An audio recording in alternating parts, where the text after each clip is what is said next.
네, 주일로 성경 공부 시작하겠습니다. 먼저 다 같이 기도하시겠습니다. 사랑의 하나님, 은혜를 감사드립니다. 이 시간도 주님께서 저희들에게 주님의 말씀을 들을 수 있게 하시고 배울 수 있게 하시고 말씀을 삶 속에 적용하며 주님께서 기뻐하시는 주님의 자녀로 또 주님의 종이요 성도로 더욱 성장할 수 있는 귀한 기회를 주시니 감사드립니다. 우리가 여러 가지 바쁘고 또 피곤한 일정 가운데서도 다른 많은 일들이 있는 일정 가운데서도 주님을 사모하고 주님의 말씀을 사모하여 나왔사오니 우리 하나님께서 불러주신 대로 주님께서 풍성한 은혜를 내려주셔서 주님의 진리의 말씀을 통해 주님을 만나고 주님을 더욱 바로 알고 주님으로부터 새로운 은혜와 힘을 얻을 수 있는 복된 시간이 되도록 도와주시옵소서. 우리의 신앙이 올바르게 믿는 신앙, 또 믿는 대로 순종하고 헌신하며 행동하는 신앙, 그 믿음으로 생명과 세상 구원에 열매 맺는 신앙이 될 수 있도록 우리 주님께서 이 시간도 함께 하시고 도와주시옵소서. 주님의 은혜에 모든 것을 의지하옵고 예수님 이름으로 기도드리옵나이다. 아멘. 성경 말씀 한 것 읽겠습니다. 오늘 자료에는 마태복음 8장 23절부터 되어 있는데 마태복음 8장 23절부터로 되어 있는데 그 앞에 있는 문맥을 알아야 되기 때문에 공부 내용에 나옵니다. 그래서 읽을 때 그냥 같이 읽도록 하겠습니다. 마태복음 8장 18절부터 27절까지 한 번에 같이 읽도록 하겠습니다. 봉독은 제가 하겠습니다만은 그 앞에 문단을 지금 그냥 같이 읽는다는 뜻입니다. 마태복음 8장 18절부터 27절까지의 말씀입니다. 제가 봉독해 드리겠습니다. 예수께서 무리가 자기를 에워싸는 것을 보시고 건너편으로 가기를 명하시니라. 한 서기관이 나와 예수께 아뢰되 선생님이여 어디로 가시든지 저는 따르리이다. 예수께서 이르시되 여우도 굴이 있고 공중에 새도 거처가 있으되 인자는 머리 둘 것이 없다 하시더라. 제자 중에 또 한 사람이 이르되 주여 내가 먼저 가서 내 아버지를 장사하게 허락하옵소서. 예수께서 이르시되 죽은 자들이 그들의 죽은 자들을 장사하게 하고 너는 나를 따르라 하시니라. 배에 오르심에 제자들이 따랐더니 바다에 큰 노을이 일어나 배가 물결에 덮이게 되었으되 예수께서는 주무시는지라. 그 제자들이 나와 깨우며 이르되 주여 구원하소서 우리가 죽겠나이다. 예수께서 이르시되 어찌하여 무서워하느냐 믿음이 작은 자들아 하시고 곧 일어나사 바람과 바다를 꾸짖으시니 아주 잔잔하게 되거늘 그 사람들이 놀랍게 여겨 이르되 이가 어떠한 사람이기에 바람과 바다도 순종하는가 하더라. 아멘. 자, 오늘 이 본문을 잘 이해하기 위해서 본문의 문맥부터 먼저 살펴보겠습니다. 그래서 우리가 문맥을 같이 읽었는데 자, 본문 문맥을 보시면은 8장 18절부터 20절까지 세 절의 말씀 보면은 자, 우선 8장 18절을 보면 예수님이 제자들에게 호수를 건너가자 그러시죠. 그죠? 건너가자고 말씀하셨어요. 이제 아직 건너가기 전에 말씀하시고 건너가기 전에 한 서기관이 나와서 예수님께 말씀드리는 겁니다. 어디로 가든지 따르겠습니다. 굉장히 뭐랄까 매력적인 말이에요. 왜냐하면 서기관이라고 하는 것은 당대 아주 뛰어난 종교 지도자입니다. 바리새인 중에서도 지도자가 서기관이거든요.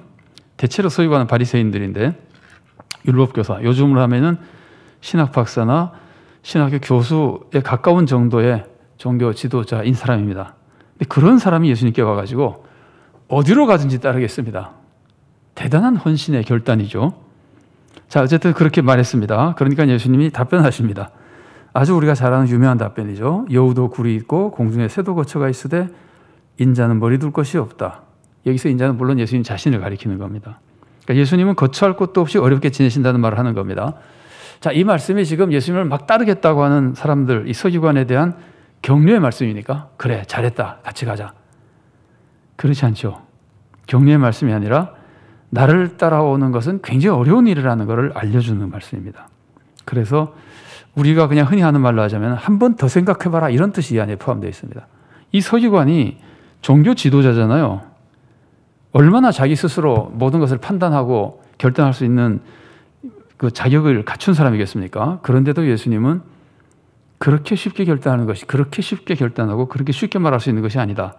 이런 의미로 말씀을 해주시는 겁니다. 어쨌든 나 따라오는 게 굉장히 어렵다는 말씀으로 이 서기관이 굉장히 지금 감정적으로, 그러니까 감동 속에 막 하겠다고 하는 것을 막는 기분이 드는 정도로, 물론 막으시는 건 아닙니다. 다시 생각하게끔 하시는 겁니다. 그래서 이 서기관에게 지금 필요한 것은, 분명히 서기관이 예수님의 말씀에 감동을 받고 따르려고 하는 사람인데 나를 따르는 것이 얼마나 어려운지를 각오하고 따라야만 된다는 것을 의미하는 겁니다. 어떤 사람이 예수님께 그 어려움을 각오하고도 따를 수 있을까요? 자기가 겪는 모든 어려움보다도 예수님이 주시는 게 더 좋아야 예수님을 따를 수 있습니다. 내가 이게 너무 힘든데 예수님이 그거 해결 못 해주고 그것보다 더 좋은 걸 못 주시면 못 따르는 거예요, 사람들이. 사람이란 게 다 자기 계산이 있잖아요. 그래서 유명한 그 요한복음 6장에 예수님께서 사람들을 먹이시고 사람들이 막 따라왔을 때 예수님이 또 다시 내 살과 피를 먹어야 된다는 말씀을 설교를 하시잖아요. 한참 설교를 하셨더니 못 알아듣겠다고, 이상하다고 사람들이 막 떠날 때 예수님이, 유명한 말씀이죠. 베드로 제자들에게 너희도 나를 떠나겠느냐 그러니까 베드로가 한 말씀이 그거잖아요. 영생의 말씀이 주님께 있는데 어디로 가겠습니까?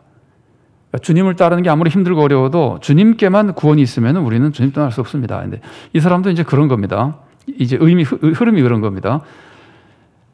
내가 나를 따르는 게 정말 어려운 일인데 그걸 각오하고 따르려면은 그 사람 마음에는 예수님께만 구원이 있다고 하는, 예수님만이 진짜 구원자라고 하는 확신이 있어야 따를 수 있다는 겁니다. 암시된 내용이죠. 그래서 예수님이 지금 요청하는 거는 막 따라오겠다고 하는 사람에게 이렇게 어려움을 얘기해 주는 거는 어려우니까 따라오지 말라는 게 아니라 어려워도 따라올 만큼 결단을 하고 따라와야 된다는 거예요. 그만큼 나를 믿는 게 중요하다는 걸 알고 따라와야 된다는 거예요. 그래서 믿음의 결단이 필요하다는 걸 알려주는 말씀입니다. 그게 이제 오늘 본문의 문맥이 되는 거죠. 우리가 지금 그 부분을 살펴보는 게 아니기 때문에. 그래서 그걸 알고 오늘 본문을 살펴봐야 됩니다. 그 다음에 또 바로 그 다음에 나오는 8장 21절과 22절을 보면은 제자 중 하나가, 예수님을 따르던 사람 중 하나가 주여 내가 먼저 가서 내 아버지를 장사하게 허락하옵소서. 먼저 가서 아버지 장사를 허락해달라는 거는 아버지 장사를 하고 나서 뭐 하겠다는 거예요? 따라오겠다는 거잖아요. 예수님을 따르겠는데 먼저 아버지 장사 좀 하고 따라가게 해주십시오. 그랬더니 예수님 말씀이 장사하는 일은 죽은 사람들에게 맡기고 죽은 자들이 그들의 죽은 자들을 장사하게 하고 너는 나를 따르라. 이 말씀은 지금 제자의 사정을 전혀 안 봐주는 겁니다. 아버지를 장사하는 것이 얼마나 중요한 일입니까? 지금 사회에서도 이렇게 이기적이고 현대화되고 뭐 이렇게 의식 같은 거 잘 안 지키는 사회에서마저도 장례식이 있거나 그러면은 모든 편의를 봐주잖아요. 뭐라 그러죠? 비자도 막 내주고 이러면서 외국 갔다 왔다 하는 것까지도 그 장례식 같은 건 다 편의를 봐주잖아요.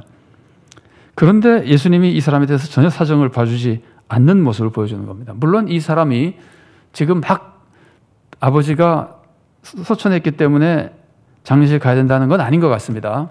아마 머지않아 돌아가시기 때문에 이 문제를 잘 해결하고야 마음 놓고 따라갈 수 있다, 아마 이런 뜻으로 보이긴 합니다만은, 그래도 아버지를 장사하는 일로 미루는 것마저도 예수님께서는 사정 봐주지 않는 겁니다. 이건 달리 말하면은 예수님을 따른다고 하는 것이 얼마나 긴급한 일인가. 예수님을 따르는 것보다 세상에 더 중요한 것은 없다. 내가 구원받는 것도 말할 수 없이 긴급한 것이고, 또 다른 사람을 구원하는 사역을 하는 것도 말할 수 없이 긴급하다. 특히 이제 내 입장에서 보면은 만일에 예수님을 따라야 될 기회에 다른 것 때문에 예수님 따를 기회를 놓쳐서 내가 구원받지 못하면 그건 진짜 아무것도 아니잖아요. 그러니까 구원받는다고 하는 것이, 그리고 덧붙이면은 다른 사람을 구원하는 사역을 감당한다는 것이 얼마나 긴급한 것인가. 사실은 우리는 오랫동안 이제 예수님 믿고 살아오고 앞으로도 뭐 기회가 많이 있다는 생각 때문에 별로 긴급하게 생각 안 하고 있긴 하지만, 사실 따지고 보면은 그 한 번의 기회를 놓치면은 영원히 복을 못 들을 사람도 사실은 많이 있는 거거든요. 그러니까 항상 이게 긴급하다는 걸 예수님이 알려주시는데, 그래서 예수님은 지금 반괄호 2번에 양괄호 4번을 보면은요, 아버지 장사하는 일로 예수님 따르는 것을 미루면 안 된다. 예수님 따르는 것은 그만큼 긴급한 것이다. 그럼 요 문맥에서 예수님이 원하시는 건 뭘까요? 1번은 감격 속에 따르겠다는 사람입니다. 진짜 감동받은 사람입니다. 감격 속에 따르겠다는 이 사람에게는 이성적으로 판단해서 정말 어떤 어려움도 내가 다 이겨내고 각오하고 따를 수 있겠느냐, 그렇게 각오하고 따르라, 이런 결단을 촉구하는 것이고, 또 세상의 일, 세상 일이라고 해서 나쁜 일은 아닙니다.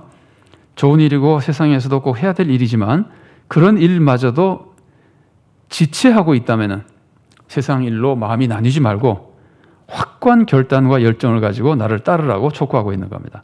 자, 이 두 사람에 대한 예수님의 모습이 언뜻 보면 달라 보입니다. 막 따라오겠다고 하는 사람 보고 나 따르는 게 얼마나 힘든지 아느냐, 그러면서 좀 이렇게 막는 기분이 들고, 외형적으로 보면은 그냥 안 따라오겠다고 하는 사람 막 따라오라 그러고, 그러니까 이 두 가지가 서로 다르게 보이지만요 사실은 똑같은 겁니다. 어떤 면에서 똑같으냐면은 확실한 결단이 있어야 된다는 얘기하는 겁니다. 감정적으로 따르는 사람에게도 너 제대로 결단하고 따라오라는 것이고, 두려워서 안 따라오려고 하는 사람도 정말 나를 따르는 것이 얼마나 큰 축복의 길인가를 믿고 결단하라는 거예요. 두 사람 다 결단을 제대로 하라는 거예요. 그래서 한 가지를 예수님께서 강조하는데, 서로 다른 모습을 보여주는 사람에게 서로 다른 대답으로 요청하시는 건 한 가지입니다. 진짜 예수님이 구주를 하는 것, 그리고 구주를 따르는 게 얼마나 힘든지를 제대로 알고, 그리고 그 믿음으로, 구주라는 믿음으로, 예수님만이 구원자라는 믿음으로 확실하게 결단하고 따르라는 걸 가르치는 말씀입니다. 자, 그런데 그 다음에는 풍랑을 잠잠하게 하시는 사건이 나오잖아요. 그러니까 우리가 가지고 있는 성경은 이제 원래 성경에는 이런 거 없습니다. 이제 번역하면서 아마 여기 앉아 계신 분들도 많이 아시겠지만, 지금 우리가 가지고 있는 인쇄판 말고 예전에 있었던 56년도판 뭐 이런 거 보면은 이런 소제목이 없었잖아요. 문단 나누기도 없었고. 이건 다 나중 사람들이 나눈 거예요. 그냥 성경 읽는데 도움이 되라고. 사실 도움이 됩니다. 내용을 가물가물할 때 제목만 보면 무슨 내용이 뭐 끝나고 알 수 있고 다 도움이 돼요. 그러니까 나쁘다는 건 아닙니다. 그런데 소제목을 나눈 걸 보세요. 앞에는 나를 따르라라는 소제목으로 나눴고, 그건 맞습니다. 둘 다 결단하고 나를 따르라는 거죠. 근데 오늘 본문은 23절부터의 본문은 바다를 잔잔하게 하시다 이렇게 놨잖아요. 나를 따르라라고 하지 않았잖아요. 그러니까 이렇게 전혀 다른 문장까지 같이 보이는데 실제로는 이게 굉장히 긴밀하게 연결되어 있는 겁니다. 이제 그걸 우리가 함께 나눠보겠습니다. 자, 이제는 앞문단 8장 18절부터 22절하고 오늘 본문 23절부터 27절까지를 연결해서 살펴보도록 하겠습니다. 그러면 자, 지금 누가 먼저 갈릴리 호수를 건너가자 그랬습니까? 18절에 나오죠. 18절에서 보면은 예수께서 무리가 자기를 에워싸는 것을 보시고 건너편으로 가기를 명하시니라. 예수님이 가자 그랬죠. 예수님 말씀하셨습니다. 제자들은 그냥 예수님 말씀에 순종한 겁니다. 자, 그 다음에 누가 먼저 배에 탔습니까? 이거는 8장 23절에 나오죠. 배에 오르심에, 예수님이 배에 오르시니까 제자들이 따랐습니다. 그러니까 예수님이 가자 그랬고 제자들은 그 말씀에 순종했고, 예수님이 먼저 배에 오르니까 제자들은 따라갔습니다. 아주 제자들이 제대로 잘한 겁니다. 자, 그 다음에 이제 연결하기 위해서 살펴보는데 18절부터 20절까지 하고 21절부터 22절까지 하고 23절부터 27절까지의 이 세 문단, 이 세 문단에서 공통적으로 나오는 단어를 한번 살펴보면요, 따르다라는 문장이 나옵니다. 자, 18절에서도 어디든지 따르겠습니다 이렇게 하죠. 19절에 보면은 그 다음 문단에 봐도 나를 따르라 이렇게 말씀하시죠. 그 다음 21절에도 물론 따른다는 의미가 내포되어 있고 22절에는 예수님이 따르라는 말까지 하십니다. 그러니까 첫 번째 문단에도 따른다는 단어가 나오고 두 번째 문단에도 따른다는 단어가 나오고 그 다음에 세 번째 문단도 제일 처음에 오늘 본문의 제일 첫 부분에 제자들이 따랐더라. 이래서 이제 따르다라는 단어가 이 세 문단에 다 나오는 겁니다. 세 문단이라고 하는 것은 앞에 문단을 둘로 나눠서 서기관의 얘기와 제자의 얘기를 따로따로 하는 겁니다. 그러니까 이 세 군데 다 따르다라는 단어가 나옵니다. 그래서 이 따르다라는 단어가 세 문단을 연결시켜 주는 겁니다. 세 문단이 따르다라고 하는 말로 연결되어 있고, 이게 같은 주제로 지금 이어가고 있구나. 그러면서 세 문단의 주요 주제가 따르다라는 것을 알려줍니다. 자, 그러면은 무슨 생각을 해볼 수 있게 되냐면은 오늘 본문을 누구나 바람과 바다를 잔잔하게 하신 사건이라 그러죠. 우리도 지금 제목을 풍랑을 잔잔하게 하심 그랬습니다. 누구와 봐도 오늘 본문은 풍랑을 잔잔하게 하신 사건인데 이 사건의 주제가 뭐냐는 거예요. 이 사건의 주제가 예수님이 풍랑을 잠잠하게 하신 것이 주제인지 제자들이 예수님을 따르는 것이 주제인지, 물론 두 가지를 다 생각할 수 있고 그 밖에도 많은 메시지를 알 수 있습니다. 그러나 적어도 우리가 이 문맥에서 볼 때는 오늘 읽은 본문의 아주 중요한 주제가 제자들이 예수님을 따르는 것에 대해서 알려주는 본문이다 그런 거예요. 물론 이거는 배타적은 아닙니다. 제자들의 따름만 가르쳐주고 예수님의 그 풍랑을 잠잠케 하시는 기적의 능력은 안 가르쳐주는 건 아닙니다. 다 가르쳐줍니다. 그런데 이제 이걸 미처 생각해보지 않게 되면은 예수님이 제자들을 구원해 주셨다. 풍랑까지 잠잠하게 해서 구원해 주셨다. 요 생각으로 우리가 그칠 수도 있는데 요 문맥을 잘 이해하고 나면은 그래서 우리가 기억해야 될 거는 그래서 우리는 주님을 정말 결단하고 잘 따라야 된다는 것을 함께 가르쳐 준다는 거예요. 그래서 오늘 본문에서 중요한 주제로 우리가 살펴봐야 될 것이 따른다는, 누가 따르냐면은 제자가 예수님을 따른다는 주제를 잘 살펴봐야 된다는 겁니다. 요거는 마태복음에서 그런 겁니다. 마가복음 같은 경우는 풍랑 사건이 있어도 이런 문맥이 아닙니다. 문맥이 전혀 다릅니다. 그러니까 그걸 뭐라 그럴까요? 마가복음에서는 좀 더 다른 것을 강조하는 메시지라면은 마태복음에서는 이 부분이 중요한 메시지로 들어있다는 걸 이제 생각해 보는 겁니다. 자, 이런 것들을 왜 염두에 두고 계속해서 살펴보겠습니다. 배가 갈릴리 호수를 건너는 동안 일어난 사건을 살펴보십시오. 굉장히 잘하는 사건이죠. 호수에 풍랑이 일어납니다. 풍랑이 굉장히 심하게 일어납니다. 근데 갈릴리 호수에는 자주 폭풍이 불고 풍랑이 일어납니다. 이건 자주 일어나는 일이라 특별한 일이 아니라 그럽니다. 이건 아마 그 풍랑 잠잠하게 하신 사건이 워낙 교회에서 많이 선포되기 때문에 설교 말씀 중에서 이런 말씀 많이 들었을 겁니다. 그냥 간단히 배경을 설명해 드리면은 이게 지리적인 배경이죠. 그 작은 글자로 쓴 걸 제가 읽어드리겠습니다. 갈릴리 호수는 갈릴리 호수 동북 쪽에 바로 이어서 골란 고원이 있습니다. 골란 고원은 우리 팔레스타인 전쟁 때 많이 나왔었죠. 여기가 전쟁을 굉장히 많이 요지기 때문에 이게 고원 높은 곳이라 그걸 선점하는 것이 유리하거든요. 적을 이제 방비하거나 치기에. 골란 고원도 많이 아시지만 더 유명한 거는 헤르몬산. 이 골란 고원에 헤르몬산도 있고 그렇습니다. 굉장히 높은 고원인데 이 골란 고원의 찬 바람이 갈릴리 호수에 습기 있는 바람과 이렇게 만나면서 호수에 따뜻한이라고 썼습니다. 따뜻한 그것도 습기 있는 공기가 만나면서 폭풍이 자주 일어난다 합니다. 그러면 이제 거기다가 그 아랫줄 보면은 이 갈릴리 호수 주변에 골짜기가 많이 있어가지고 산에서부터 내려오는 골짜기가 많이 있어서 그 골짜기들이 다 바람통 역할을 해가지고 골짜기로 굉장히 쉽게 강하게 내리친다 그래요. 그래서 갈릴리 호수는 순식간에 풍랑이 불게 되고 그런다 합니다. 그래서 이게 이제 자주 일어나는 일인데 그 사건이 지금 일어난 겁니다. 갈릴리 호수에 대단한 풍랑이 일어났습니다. 근데 재밌는 거는요. 우리나라 성경도 이거를 24절 보면은 바다에 풍랑이라고 그러지 않고 큰 놀이 일어났다 그러죠. 놀이란 말 우리가 별로 많이 쓰는 말은 아닌 것 같은데 국어사전을 보면은 큰 물결의 파도 뭐 이렇게 돼 있습니다. 근데 이제 여기서 좀 중요한 거는요. 헬라어에서 이 풍랑이라는 단어를 사용한 것은 지진이라는 단어를 사용했어요. 지진. 그냥 문제 성역 공부 시간이니까 한 가지만 그냥 재미로 예를 들어보면은 여기서 말하는 지진이라는 건 헬라어로는 세이스모스인데 세이스모스 그러면 혹시 익숙한 단어가 생각나는 게 있으십니까? 뭐 아주 전문적인 분야가 아니면 잘 익숙하지 않을 수도 있습니다만은 세이스모스에서 말에 세이스모에다가 미터를 붙이면은 사이즈모미터. 그래서 이게 지진계입니다. 그러니까 지금 그 말이 그냥 지금도 지진이에요. 지금 우리 영어에서도 지진이라는 말을 써요. 세이스모스에서 말을 가지고. 그러니까 세이스모스는 기본적으로 지진을 의미하는데 뭐 진동도 의미하고 다 하지만 이제 우리는 알 것 같아요. 그죠? 만일에 한 3, 40년 전이면 몰랐을지 모르겠는데 지금은 바다에 지진이 났다. 그러면은 뭐가 되는 거예요? 우리가 요즘 하는 말은 쓰나미가 돼버리는 거 아니에요. 그러니까 이 마태가 이거를 호수에서 지진이 났다고 표현하는 지진이라는 단어를 써서 지금 엄청난 파도가 불었다고 하는 거는 사실은 갈릴리 호수에서 지진이라기보다 갈릴리 호수에서 쓰나미가 나는 건 아니죠. 그죠? 근데 지금 우리들에게 그런 이미지를 준다는 거예요. 단순한 갈릴리 호수에 우리가 늘 보는 그냥 풍랑이 일어난 정도로 마태가 표현하는 것이 아니고 이거는 어마어마한 지금 우리말로 하자면 쓰나미 같이 인생을 뒤집어 버릴 만한 환란이 닥치는 것을 이제 상징하는 단어를 쓰고 있는 겁니다. 굉장히 큰 단어에 사용하는 굉장히 큰 재난에 사용하는 단어를 쓰고 있는 겁니다. 이것도 예수님의 권능도 보여주지만 제자의 도, 예수님을 따를 때 일어나는 제자들의 삶의 모습이나 고난에 대해서 알려주고 있는 모습이라고 볼 수 있습니다.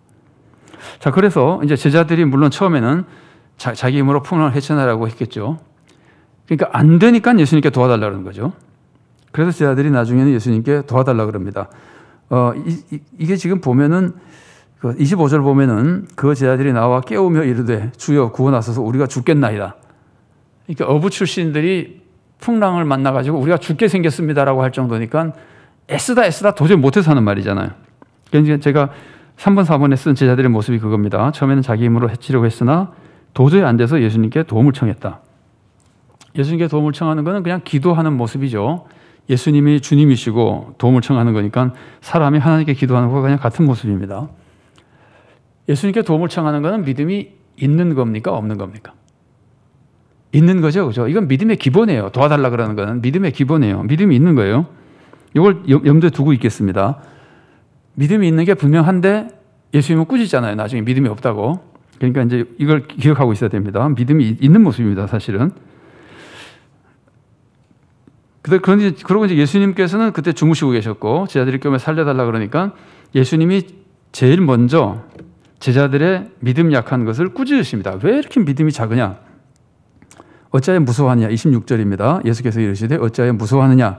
믿음이 작은 자들아. 믿음이 작다고 해서 예수님께서 꾸짖으시고 꾸짖으시는 내용은 믿음이 작아서 제자들이 보여준 모습이 무서워한 거예요. 그죠? 그러니까 두려움, 믿음이 없기 때문에 두려워하는 것을 예수님께서 먼저 꾸짖으십니다. 믿음은 우리가 최근 한 2번 정도 최근 말씀 나눌 때 믿음은 담대하는 것이라는 말씀 나온 적이 있잖아요. 그러니까 이 사람이 지금 담대하지 못하고 두려워하니까 믿음이 작은 거죠. 아주 작은 거죠. 꾸중 들을 만하죠. 또 한 가지는 이게 아마 신앙 에세이에서 나온 적이 있어서 혹시 기억이 나실지 모르겠습니다만은 제자들이 믿음이 있으면은 할 수 있는 일이 하나님께 기도하는 일을 할 수가 있고 그것도 이제 두려워하지 않고 기도할 수도 있지만 제자들이 두려움 속에서 기도하니까 담대하지 못하고 두려워하기 때문에 지금 꾸중을 듣는 것인데 믿음이 약하다고. 또 한 가지는 기도할 수도 있지만 또 하나 뭐 할 수 있을까요? 믿음이 있으면은 행동할 수 있습니다. 그러니까 지금 제자들의 모습은 기도하지만 행동을 못하고 있는 모습. 제자들이 행동할 수 있는 게 뭐가 있을까요? 제자들은 이게 지금 어부들이고 그러니까 지금 배를 저어서 가야 되는 사람들이니까 한편으로는 기도하고 이제 문제 없지. 주님이 도와주실 거니까 이제 노 져서 가자. 노를 젓는 것으로 해결할 수도 있고 그러니까 기도하고 하나님이 도와주시고 뭐 예수님이 직접 안 하셔도 도와주실 테니까 하나님을 믿고 노를 젓는 것을 해결할 수도 있고 또 한 가지 굉장히 중요한 것은 우리가 도저히 감당할 수 없는 것 그러니까 인간의 기술로 감당할 수 없는 것은 영적으로 해결해야 될 때 영적인 문제를 해결할 때 기도를 할 수도 있고 명령을 할 수도 있습니다. 예수님도 지금 바람과 바다에게 명령하시잖아요. 지금 이 바람과 바다를 해결할 수 있는 영적인 능력은 명령으로서 해결할 수 있는 거거든요. 이게 우리가 잘 아는 대로 질병도 마찬가지거든요. 질병도 기도해서 치유할 수도 있고 명령해서 치유할 수도 있습니다. 그래서 이 제자들의 모습은 두려워했기 때문에 물론 믿음이 약한 것이고 또 한 가지 덧붙여서 생각해 본다면은 주님께 도와달라고만 하지 않고 내가 이미 너희들에게 믿음을 주고 너희들에게 세상을 이길 권능을 줬으면은 이제는 그 권능을 그냥 시행하면서 이겨나가야 된다는 거예요. 이거는 꼭 이 본문에만 해당되는 건 아니고 전반적인 예수님이 그 제자들에게 요청하시는 또 제자들을 사역시키실 때 예수님이 하셨던 모습을 볼 때 우리가 알 수 있는 모습입니다. 우리의 믿음은 우선 담대해야 되고 두려워하지 말아야 되고 그리고 우리의 믿음은 하나님께 도움을 간구해야 되고 그리고 하나님께서 이미 교회를 세우시고 이미 나를 주님의 종으로 세우시고 나를 사역자로 세우시고 일을 맡기셨으면은 주님이 도와줄 때까지는 아무것도 하지 않고 기도만 하고 있는 것이 아니라 기도하면서 움직여야 된다는 거예요. 나가서 행동할 수 있어야 된다는 거예요. 근데 오늘 본문은 지금 바람과 싸우는 것이기 때문에 한마디로 말하면은 기도하고는 담대하게 바람을 꾸짖을 수 있는 뭐 바람이 아니고 예를 들어서 귀신이라 그래 보세요. 꾸짖어야 될 거 아니에요. 말로 나가라고 명령해야 될 거 아니에요. 그런 것들까지 그 믿음 안에 포함되어 있어야 된다는 걸 여기서 알려주고 있습니다. 이건 조금 암시되어 있는 것이긴 하지만 그렇게 알고 넘어가고요. 오늘 본문에서 우리가 좀 더 살펴보려고 그러는 것은 지금 마지막 줄에 있는 예수님은 제자들의 믿음 약한 것을 먼저 꾸짖으셨다 그랬잖아요. 제가 왜 먼저란 말을 썼냐면은 먼저 꾸짖으신 다음에 바람을 꾸짖었어요. 자, 마태복음 보면은 예수님이 제자들을 먼저 꾸짖고 그 다음에 바람과 바다를 꾸짖었습니다. 그랬더니 이제 다 잠잠해졌습니다. 그런데 이것이 마가복음과 순서가 다릅니다. 거기 제가 성경을 적어놨는데 마태복음 8장 26절하고 마가복음 4장 39절부터 40절을 적어놨습니다. 제가 천천히 봉독해드리겠습니다. 마태복음입니다. 예수께서 이르시되 어찌하여 무서워하느냐 믿음이 작은 자들아 하시고 곧 일어나사 바람과 바다를 꾸짖으시니 아주 잔잔하게 되거늘. 자, 마가복음입니다. 예수께서 깨어 바람을 꾸짖으시며 바다들을 이르시되 잠잠하라 고요하라 하시니 바람이 그치고 아주 잔잔해지더라. 이에 제자들에게 이르시되 어찌하여 이렇게 무서워하느냐 너희가 어찌 믿음이 없느냐 하시니. 마가복음에서 아예 믿음이 없다고 하실 만큼 강하게 꾸짖으시죠. 이렇게 다르게 표현되어 있는 것은요, 이게 지금 다른 것을 강조하기 위해서 그러는 거예요. 그러니까 성경은 신문기사처럼 사실을 순서대로 쫙 나열해 놓은 것이 아니라 하나님이 가르치고자 하는 메시지에 초점을 맞추고 하는 거거든요. 이런 것하고 굉장히 비슷합니다. 사진을 찍더라도 여러분 그 사진도 다 해석이라는 말 들어보셨죠? 그냥 찍으면은 그냥 장면만 나오는 게 아니라 찍는 사람이 그 장면에서 무엇을 강조하고 싶은 것인지 어떤 모습을 보여주고 싶은 거에 따라서 구도가 달라지고 다르게 되잖아요. 그러니까 사실이 틀린 건 아니에요. 근데 사진이 찍는 거에 따라서 다른 것이 강조되는 거라고 조금 비슷하다고 볼 수 있습니다. 그래서 이거는 지금 둘 중에 어느 게 진짜 사실이냐는 아무런 의미가 없습니다. 성경의 목적이 우리들에게 신앙생활을 잘할 수 있도록 구원의 길을 갈 수 있도록 가르치는 데 목적을 두고 강조점을 두기 위해서 강조점을 가지고 이제 말씀을 가르쳐 주시는데 이렇게 보면 우리가 금방 알 수 있죠. 마가복음에서 강조된 건 뭘까요? 바람과 바다도 잠잠케 하시는 예수님의 권능입니다. 마가복음은 예수님의 권능을 보여주면서 우리들의 믿음을 도와준다면은 마태복음은 우리들의 믿음 없는 것을 먼저 꾸짖으시고 우리들의 제자들의 잘못된 모습을 바로 잡아주시고 예수님의 권능을 보여주시는 겁니다. 그래서 핵심의 초점이 여기 4번에 적혀 있네요. 양과로 4번 보면은 마태복음은 제자들의 믿음에 대한 교훈을 강조하는 겁니다. 너희들 그렇게 신앙생활은 안 된다. 신앙생활은 이렇게 하는 것이다. 이런 것들을 이제 가르치는 것이고 제자들에 대한 교훈이 강조되어 있고 마가복음은 예수님의 권능이 강조된 겁니다. 둘 다 우리의 신앙생활에 다 필요한 것들입니다. 그래서 이제 제자들의 믿음에 대해서 예수님께서 가르치는 겁니다. 제자들이 도대체 어떻게 예수님을 믿고 어떻게 따라야 하는가. 그러니까 따른다는 것이 주제라 그랬잖아요. 중요한 주제라 그랬잖아요. 그것만은 아니지만 중요한 주제 중에 하나거든요. 그것을 예수님 이 본문이 이런 모습을 통해서 가르치는 겁니다. 어떻게 예수님을 믿어야 되고 예수님을 어떻게 따라야 하는가. 자, 이제 그걸 좀 살펴보기 위해서 4번으로 들어가겠습니다. 제자들이 이런 고난을 겪게 된 과정을 쭉 살펴보면은 제자들이 이런 고난을 겪게 된 것은 예수님의 말씀에 순종했기 때문이죠. 건너가자 그래서 그 말씀에 순종했으니까 고난만 당하는 거잖아요. 예수님이 먼저 타니까 따라갔기 때문에 말씀에 순종하고 예수님의 행동을 따랐기 때문에 결국은 배를 타고 가다가 풍랑을 만난 겁니다. 그래서 이 말씀은 예수님을 따르면 풍랑 만날 수 있다는 걸 가르치는 겁니다. 예수님을 만나면은 풍랑 만날 수 있다. 이게 보통 풍랑입니까? 아까 말한 대로 쓰나미 같은 거잖아요. 우리가 예수님을 따르면은 엄청난 인생의 고난을 당할 수 있다는 걸 알려주는 겁니다. 제자들에게 알려주는 교훈입니다. 이게 지금 교훈이 굉장히 중요한 메시지라고 그랬죠. 그래서 이제 제자들이 예수님을 따르면은 이 제자들이 예수님을 따르는 이 모습은 앞에 나오는 두 사람이 예수님을 따르는 모습이 있었잖아요. 서기관이 따르는 것과 그 서기관이 이제 감정적으로 좀 감동해서 뭐랄까 격한 감동에서 나왔었고 다른 제자는 자꾸 이제 뭐랄까 지체하고 있었고 그런데 두 사람의 따름과 비교가 됩니다. 서기관 모습을 보면은 예수님을 막 따르려고 했더니 따르면 어려움 겪는다는 경고를 하셨는데 실제로 그걸 보여주는 거예요. 이 사건이 실제로 나를 따르면 이런 어려움이 생길 수 있다는 걸 예수님이 알려주는 겁니다. 오늘 우리들 모든 성도에게 마태복음을 읽는 성도들에게 알려주는 겁니다. 두 번째로 또 다른 제자는 예수님을 따르려면은 아버지의 장사를 포기해야 된다고 하는 어려운 말씀을 예수님이 하셨는데 실제로 그런 어려움을 겪을 수 있다는 거예요. 어려움을 겪으면서라도 예수님을 따르라는 거예요. 이것도 역시 제자들이 예수님을 따르면 심각한 고통을 겪을 수 있다는 걸 알려주는 겁니다.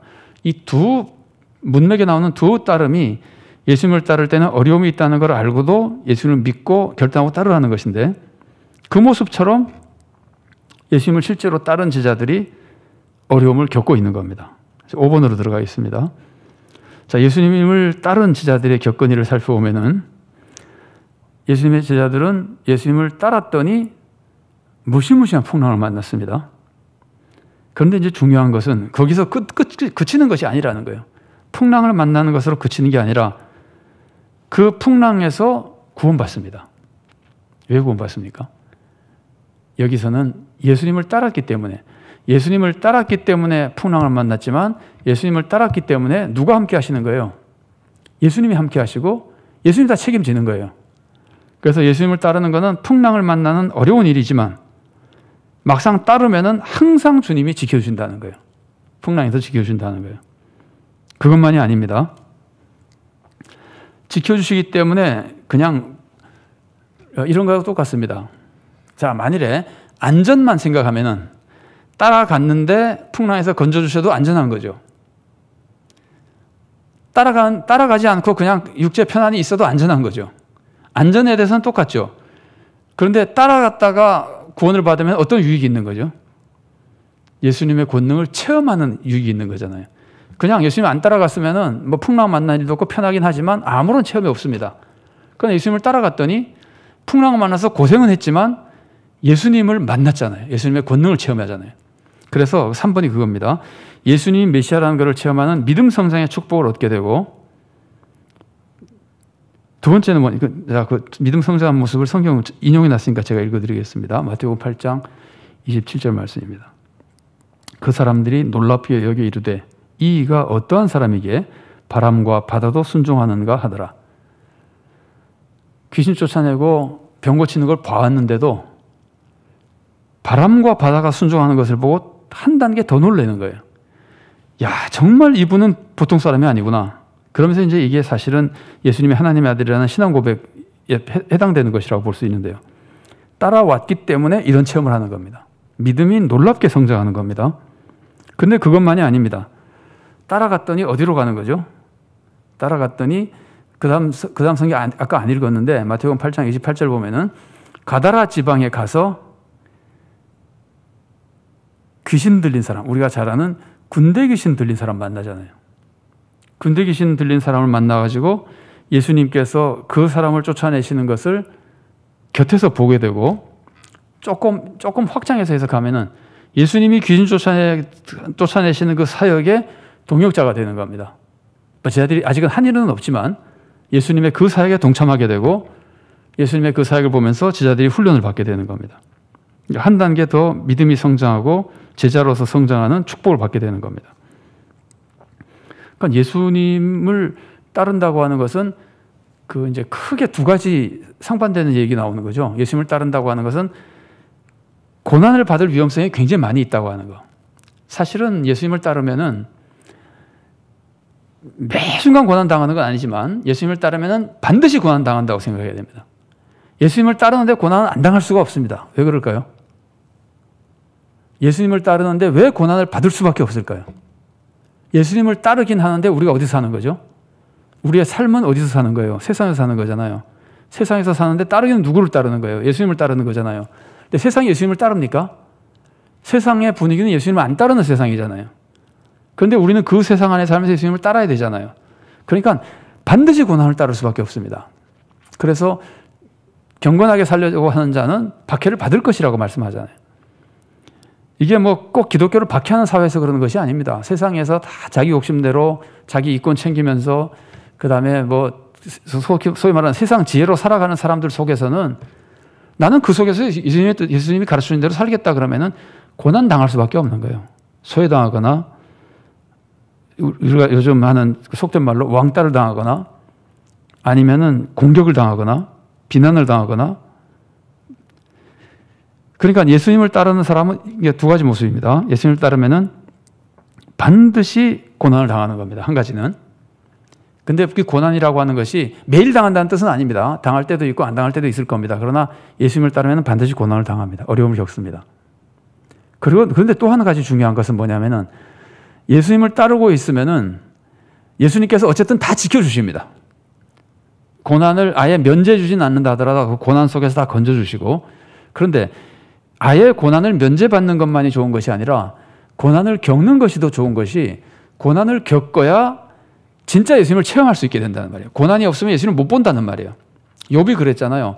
고난이 없었으면은 하나님을 전혀 거기까지 그 신앙의 단계까지 성장하지 못했을 텐데, 고난을 당하고 나니까 욥이 하는 말이, 전에는 주님에 대해서 귀로 듣기만 했었는데 이제는 주님을 눈으로 본다 그러잖아요. 시편에서도 고난 당한 것이 내게 유익이라, 그 고난을 통해서 내가 주의 율례를 알게 되었나이다, 이런 말씀이 있잖아요. 고난을 통해서 하나님을 알게 되거든요. 그래서 예수님을 믿으면은 고난을 당하나 그 고난 당해도 결국은 주님이 다 지켜주시고, 그리고 그 고난을 통해서만 얻을 수 있는 유익을 얻게 해준다는 거예요. 그것이 체험적 믿음으로 성장하는 것과 주님의 더 귀한 종이라 그럴까? 아니면 주님의 사역을 더 잘 감당하는 종으로 동력하고 성장하며 주님의 귀한 사역자로 자라가게 되는 겁니다. 그러니까 이제 좀 제가 지금까지 소개해드린 것을 조금 넓게 보면 이렇죠.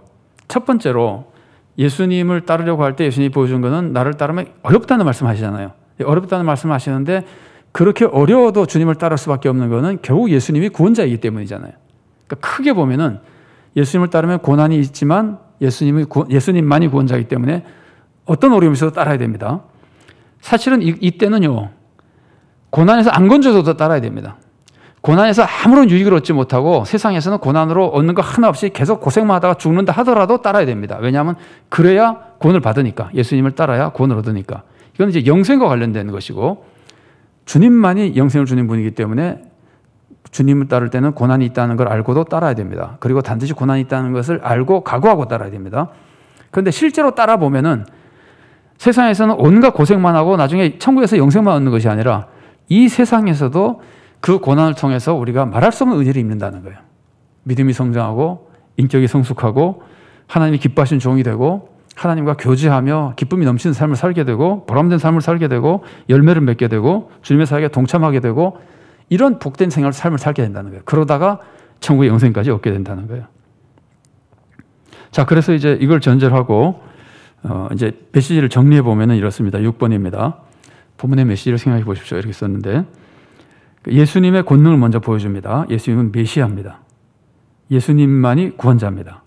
그래서 우리도 예수님을 믿고 신앙생활을 해야 됩니다. 무슨 일이 생겨도 신앙생활을 해야 됩니다. 그래야 구원의 길을 갑니다. 근데 거기에 예수님께서는 반드시 보호해 주셔서 주님의 보호 속에 살 수 있습니다.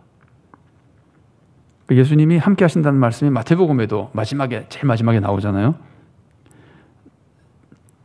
너희가 어디로 가든지 내가 항상 함께 있으면서 너희들이 내가 맡겨주신 사명 감당하는 것을 다 할 수 있도록 돕겠다, 이런 말씀하시는데, 주님만이 메시아이기 때문에 우리는 영생을 위해서도 주님 믿고 따라야 되고, 주님을 따르면 주님이 항상 보호해 주시기 때문에 믿고 따라야 된다. 자, 2번입니다. 제자들이 예수님을 따랐더니 정말 예수님이 보호해 주시고 위대한 사역의 동역자가 되게 해주시고 더 훌륭한 주님의 종으로 성장하게 해주십니다. 근데 이제 이런 기본적인 예수님을 따르는 모습에 있어서 두 가지 잘못된 사람들의 모습이 앞에 나온 거거든요. 그래서 감정적으로 나서는 제자는 감정적으로 따르려 그러지 말고 고난을 각오하고 결단해야 되는 것이다. 그래야 끝까지 따를 수 있고, 고난을 각오하고 따르는 사람이 진짜 하나님이 기뻐하시는 믿음이다. 여러분, 씨 뿌린 자 비유 보면은 돌밭에 떨어진 씨를 보면은 말씀을 듣고 좋아서 받았다가 박히고 오니까 버리는 사람이잖아요. 그러니까 그냥 듣고 너무 좋다, 이것만 가지고 안 된다는 거예요. 박해가 온다는 거 각오하고서 따라야 된다는 거예요. 그 다음에 건 이제 염려로 주저하는 제자입니다. 주님 따르면은 못하는 거 아닌가. 아마 요즘은 그런 말씀들을 별로 많이 안 하시는지 모르겠습니다만, 이전에는 전도를 하면은 굉장히 많이 부딪히는 문제가 뭐냐면은 제사 못 드릴까봐 예수 못 믿겠다는 사람들이 있었어요. 이전에는 그런 것들이 굉장히 많이 심각한 문제였었어요. 그런 것들이라든가, 어쨌든 주님을 믿으려고 하면은 나에게 걸리는 여러 가지 문제들, 그런 것들에 대해서도, 그런 것 때문에 주저하는 사람에 대해서도 주님을 믿고 담대히 결단해야 되는데, 주님은 어떤 분이냐면은 그 모든 어려움 속에서도 다 지켜주시는 분이다. 결국 주님만 믿으면 주님이 다 보호해 주시고 이끌어 주셔서 가장 선한 길로 인도해 주시는 분이다. 그래서 이런 각오를 결단하는 믿음, 각오를 결단하고 주님을 따르는 믿음, 그리고 아무리 어려워도 주님만이 구주시기 때문에 담대히 주님을 따르는 믿음, 이런 믿음이 하나님을 기쁘시게 하는 믿음이고, 그럴 경우에는 하나님께서 놀라운 은혜와 축복을 내리시고 열매를 맺게 해주시고 우리는 하나님의 귀한 종으로 성장하게 되는 겁니다. 그래서 오늘 우리가 읽은 말씀은 예수님의 권능도 물론 보여주지만 그 권능 안에서 예수님을 따르는 사람들이 예수님을 따른다고 하는 것이 어떤 의미를 가지는 것인지를 제대로 알고 그런 믿음으로 주님을 따름으로써 실제로 주님의 보호 속에 주님의 뜻을 이루어드리는 귀한 성도가 되도록 알려주는 말씀이라고 볼 수 있습니다. 자, 우리 삶에 적용하기 위한 토의 문제를 좀 보겠습니다. 성경을 읽거나 설교를 듣고 감정이 격해져서 약속이나 서원을 했다가 후회한 적이 있습니까? 우리도 사실은 이런 감격이 없었다고 하면 신앙생활이 재밌는 건 아니잖아요. 감격은 있어야 되는데 내가 그 감격 때문에 혹시 섣부르게 약속했다가 후회한 적이 있는가? 이제 이런 경험들을 사실은 사람들이 많이 하거든요. 그래서 어떤 목사님이 상담을 받았는데 그 상담하러 오신 분이 그렇게 와서 상담을 했다 그래요.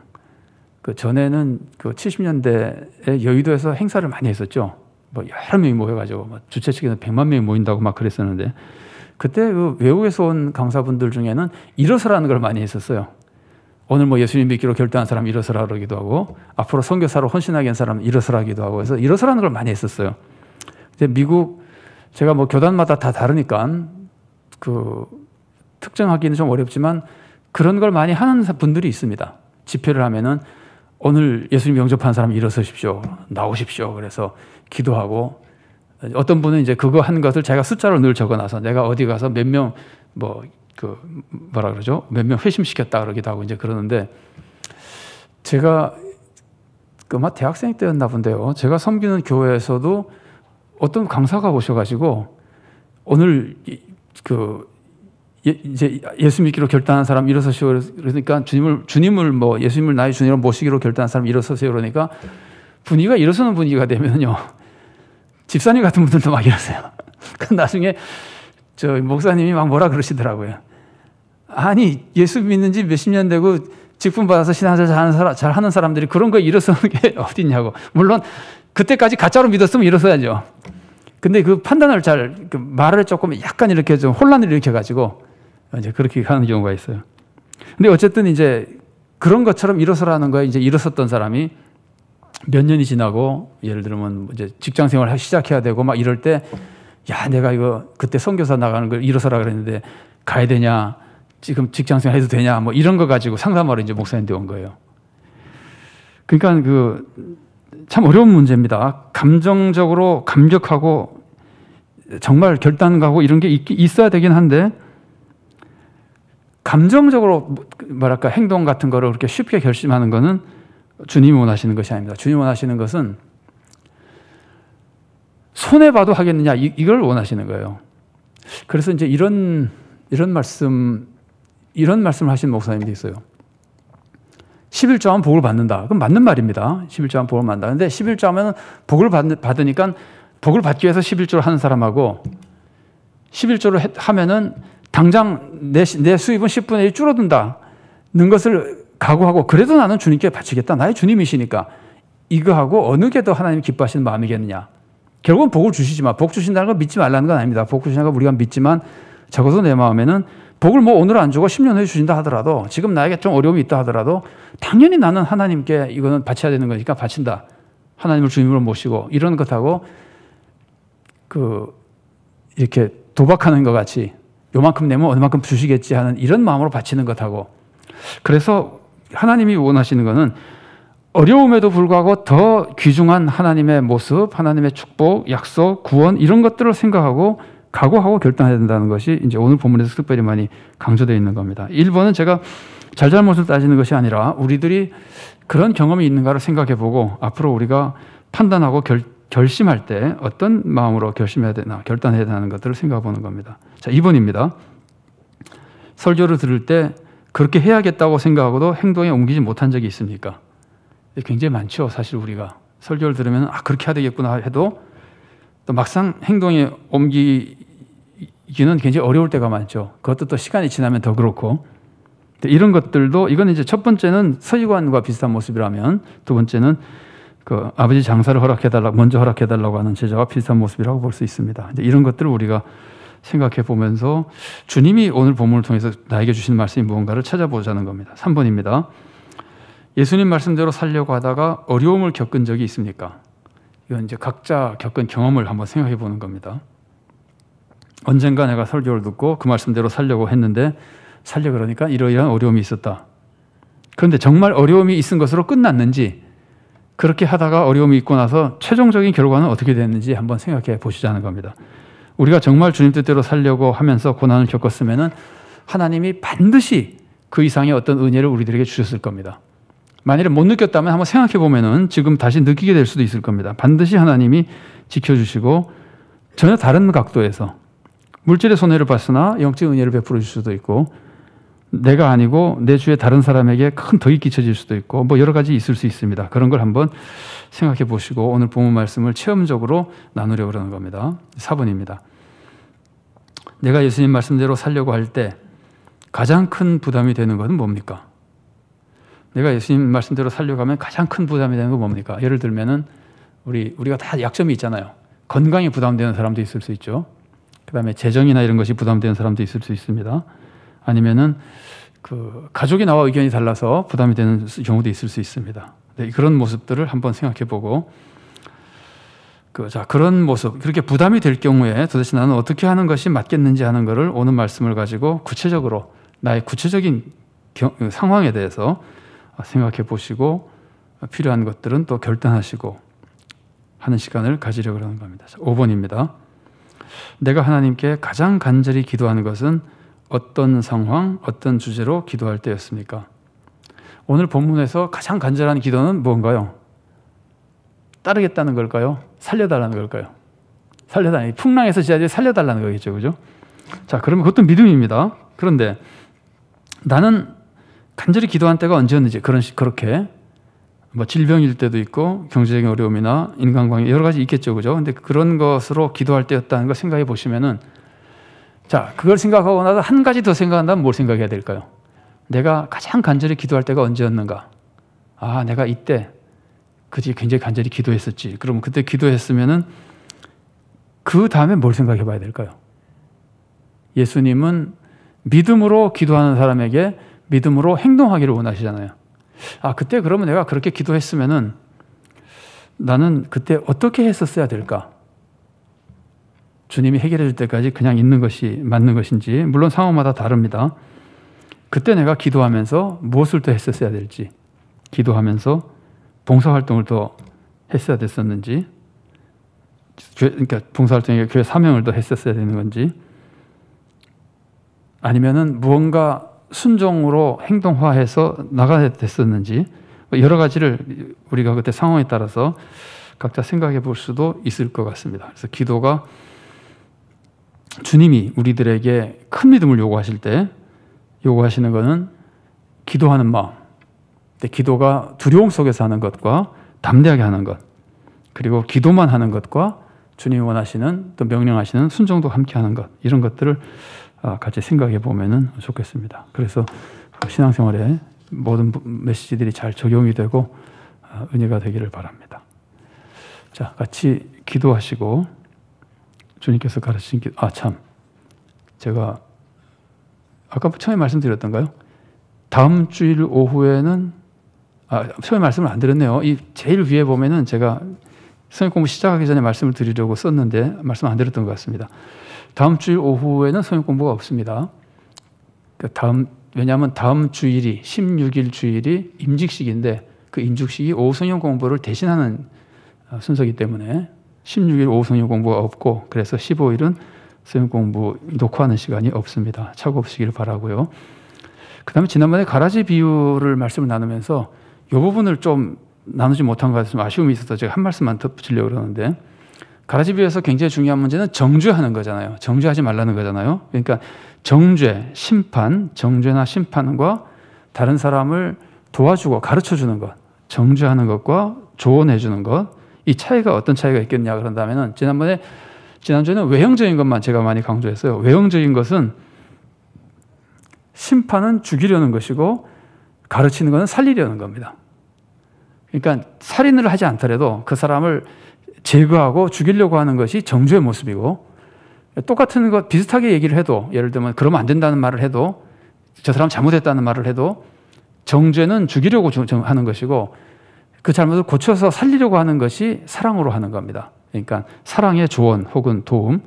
그 얘기는 지난번에 조금 했는데 자세히 안 했지만, 근데 그 이상으로 중요한 게 뭐냐면 그 마음에, 나는 저 사람을 지금 정죄하고 있는 것일까 아니면 그 사람을 도와주려고 하는 것일까 하는 거에 그 마음의 차이는 그 사람에 대한 사랑이 있는가, 그 사람에 대한 증오가 있느냐는 겁니다. 요거는 다릅니다. 우리 교회를 사랑하기 때문에 난 저 사람 때려 죽여야 되겠다. 그건 정죄입니다. 우리 교회를 사랑하는 거 말고 그 사람을 사랑해야 됩니다. 그 사람. 우리 교회 예를 들면은 김성도가 있는데, 우리 교회에 김성도가 없어야 우리 교회가 잘 되기 때문에 나는 우리 교회를 사랑하는 마음으로 김성도를 쫓아내야겠다. 그러면 그건 정죄입니다. 가라지 뽑으려는 겁니다. 안 됩니다.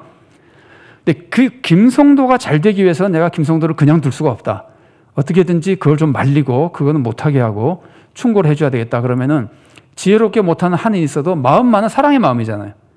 그러니까 그 사람을 사랑하고 있느냐, 증오하고 있느냐, 그 사람을 살리려고 그러느냐, 그 사람을 제거하려고 하느냐가 가라지를 뽑는 행동이 될 수도 있고 사랑의 행동이 될 수도 있습니다. 그러니까 그 비슷한 거지만 그 마음의 가짐이, 그게 사실은 굉장히 어려운 문제인 것 같아요. 성도님들이 많이 고민하고 있는 문제고 말씀을 나누다 보면, 그래서 그걸 한번 정리하기 위해서 제가 앞에다 써놨습니다. 자, 지난번 거에 대한 복습이고, 자 이제 같이 한번 기도하시고 축도로 오성경 공부를 마치겠습니다. 사랑하는 하나님, 은혜를 감사드립니다. 주님의 말씀을 들으면은 우리가 참 감동이 되기도 하고 정말 주님이라면 따라야겠다는 생각이 들기도 하고, 그래서 따르겠다고 해도 막상 실생활 속에서는 그것이 쉽지 않은 일이어서 또 포기하기도 하고 쓰러질 때가 많이 있습니다. 한소이관이 그렇게 사회적인 지위나 신앙적인 경험이나 많은 것을 가지고 있는 사람이지만 감정적으로 감격하여 결단을 고백할 때 우리 주님께서 좀 더 상황을 제대로 알고 정말 주님을 따르는 것이 얼마나 고통스러운 일인지 알고, 고통스러워도 그 이상으로 주님 섬기는 것이 귀한 일이고 당연한 일이고 구원의 길이기에 따르도록 결단하라고 하는 올바른 믿음의 결단을 주님께서 촉구하시고, 주님을 따라야 되긴 하겠는데 현재 닥친 여러 가지 일들 때문에 자꾸 미적거리고 지연하고 주저하는 사람들에게는 지금 당장 주님을 따르는 것이 얼마나 급하고 귀중하고 중요한 일인지를 알려주시며 올바른 믿음의 결단하도록 가르쳐준 주님의 모습, 그것을 주님께서 더 잘 알려주시기 위해 지자들과 함께 갈리 호수를 건너가는 동안 주님을 따르는 사람들에게 임하는 고난과 그 고난을 대처해야 되는 방법을 알려주시고, 또 실제로 우리 주님께서는 항상 고난에서부터 우리를 지켜주시고 그 고난을 통한 믿음의 성장과 또 주님의 동역자로서 사역하며 더 귀하고 복된 삶을 살아가게 되는 모든 길을 우리에게 알려주셨으니, 우리 하나님, 저희가 주님을 섬길 때 늘 주님의 진리의 말씀, 주님만이 구원자라는 것을 확고하게 믿고, 주님을 따를 때는 악한 세상에서 여러 가지 어려움이 닥칠 수 있으나 그 모든 것을 믿음으로 이겨내고 주님만을 따르기로 결단할 수 있는 믿음을 저희들에게 허락하시고, 특별히 주님을 따르면 이후에 영생 얻는 것뿐 아니라 이 세상에서도 항상 주님과 동행하며 보호하심을 받으며 좋은 열매를 맺으며 보람되고 기쁨이 충만한 많은 사람들에게 은혜를 끼쳐주는 복된 삶을 산다고 하는 것을 우리가 잊지 않고, 우리가 참된 주님의 제자로 주님의 말씀에 순종하고 주님의 가신 길을 따르며 하나님의 선하신 뜻을 이루어드리고 우리도 축복의 길을 가며 많은 사람들에게 구원과 유익과 축복을 끼치는 삶을 살도록 우리를 주님께서 함께 하시고 은혜로 인도하여 주시옵소서. 주님 은혜의 모든 것을 의지하옵고 감사드리며 예수님 이름으로 기도드리옵나이다. 아멘.